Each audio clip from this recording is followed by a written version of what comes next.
Yo, what is up guys? It's Pedro here. In today's video, I'll be talking about the report from Ben Standig of The Athletic that the Washington Commanders are interested in possibly signing star edge rusher Khalil Mack. We'll talk about that and some other things. If you guys are new, make sure to subscribe, hit that like button and that notification bell as well so you never miss a video on the road to 16,000 subscribers.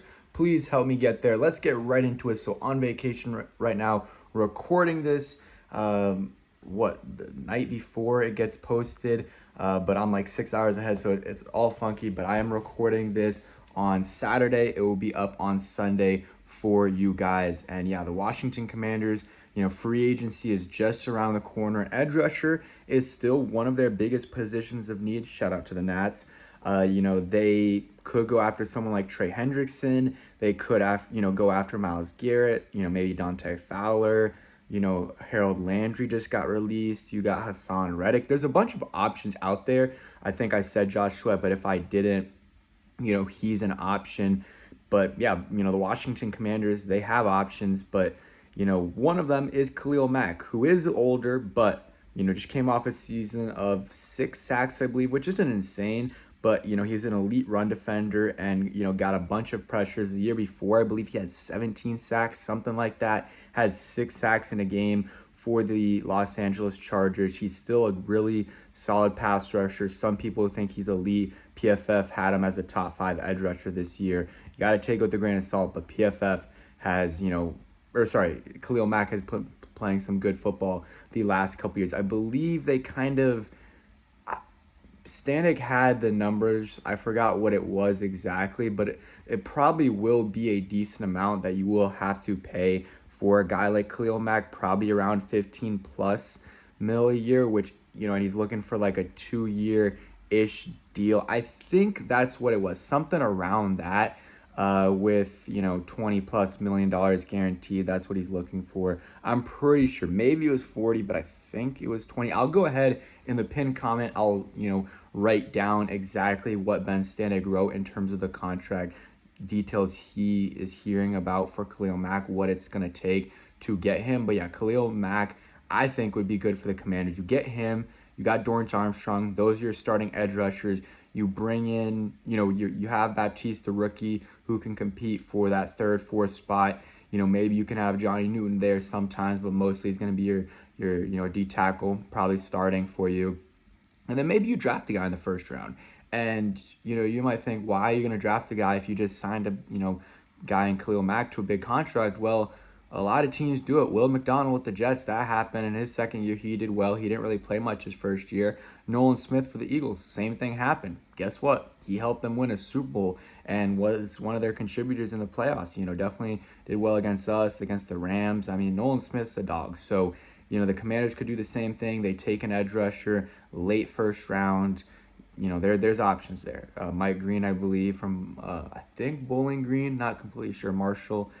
There's a bunch of options. There's a bunch of options in that late 1st round that could hit. An edge rusher is a position you got to take in the 1st round. I'm not saying that like the Commanders necessarily need to take one in the 1st round, but if you're gonna try to address the edge rusher position, if you want a stud, you got to do in the 1st round. Very few. Just think about all the elite edge rushers in this league.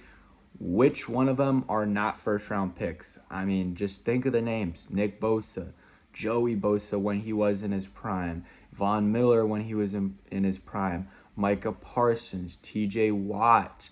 I mean, I don't know where Trey Hendrickson was drafted, so that might be like one name. But besides that, I mean, most of the guys are all drafted in the 1st round. Aiden Hutchinson, like they're all 1st round, honestly, top 10, top 15 guys. Khalil Mack, also a 1st round pick. Max Crosby is one of the few exceptions, is him. Besides that, there's not many guys that are not 1st round picks. So, I'm not saying the Commanders need to take one in the 1st round, but I don't think taking one in the 2nd or 3rd round is the best idea. That's not really where sleepers, it's not a position where sleepers are found. You might be able to find a rotational, even an okay starter in the 5th, 6th, 7th round. And that's a very good pick, especially at the edge rusher position. But that doesn't mean you're going to find elite players. It's very hard to find. With other positions, receiver, you see it happen all the time. Running back, you see it happen. Linebacker, you see it happen. or you see it happen. Guard, you see it happen. Tackle's another position. You don't really see that happen, that much, where you find stud tackles late. I know Jason Peters, believe he was an undrafted free agent. He was one.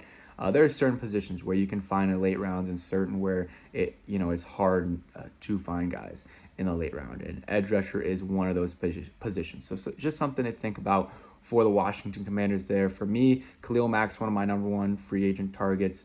Maybe that's a bold take, a hot take for some of y'all. Maybe y'all disagree. That's fine. That's why I'm here talking, and that's why y'all can comment, is to disagree. So if you disagree, go ahead and comment down below why you disagree and who you rather have. Khalil Mack, he's probably my number one free agency option, but in terms of trading, I would like Trey Hendrickson. I would like Myles Garrett. When Max Crosby was available, would have loved him, but at this point, it's not looking like, Max Crosby just got extended, but it's not looking like Garrett is super likely. I could see Trey Hendrickson. It's looking like a day 2 pick for him. Is the updated compensation, which is something I wouldn't mind giving up at all. The biggest thing is the contract. It's how much money you're going to have to give up for a guy in Trey Hendrickson who's like 30 years old, I believe, 31. So just another thing to consider amongst a lot of things. But Khalil Mack, you sign him for a decent deal. He plays for you for 2 years. He's a stud. You're in win now mode. So it's not like, oh, what's the point of having a guy that's going to play really good for 1 year but not for 2 or 3? Well, here's the thing. This team just made the NFC Championship. Maybe they overachieved, but this team's good. They're only going to get better. Jaden's getting better. This whole team's getting better. So if you have a guy that's going to help you immediately by a lot, go ahead and get him. You can also build for the future at the same time as building for now. And signing Khalil Mack and drafting an edge rusher in the first round is exactly how you do it.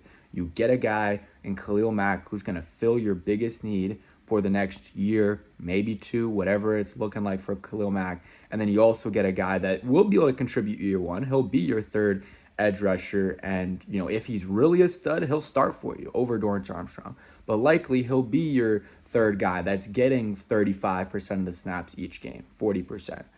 And we'll go ahead and see from there. That would be good, and you can go ahead and develop those guys, or develop that guy. That's for me where I think the Commanders should go with the first round pick. But they could go receiver, but I think they're not set at receiver. But after the Debo trade, I think they're chilling there. Besides some rotational guys that they need to bring in or bring back, like Jamison Crowder. Maybe you bring back Zaccheaus, Noah Brown, 1 or 2 of those guys. Dyami Brown's a free agent, 1 or 2 of those guys. Dyami, I think, is going to get paid a little bit too much. There's some other guys available, Westbrook-Ikhine, you got Darius Slayton. Those are options for the Commanders as well. Cooper Kupp's available, but they just, traded for a big veteran. There's, Christian Kirk. I thought he was going to be a Commander, but yeah, that is it for today's video. Hope you guys did enjoy. If you did, stay until the end. Go ahead and first comment down below your top free agent target for the Washington Commanders. And second, go ahead and comment down below Steven Davis as your, kind of OG player. Thanks for watching. Hope you guys enjoyed, and peace.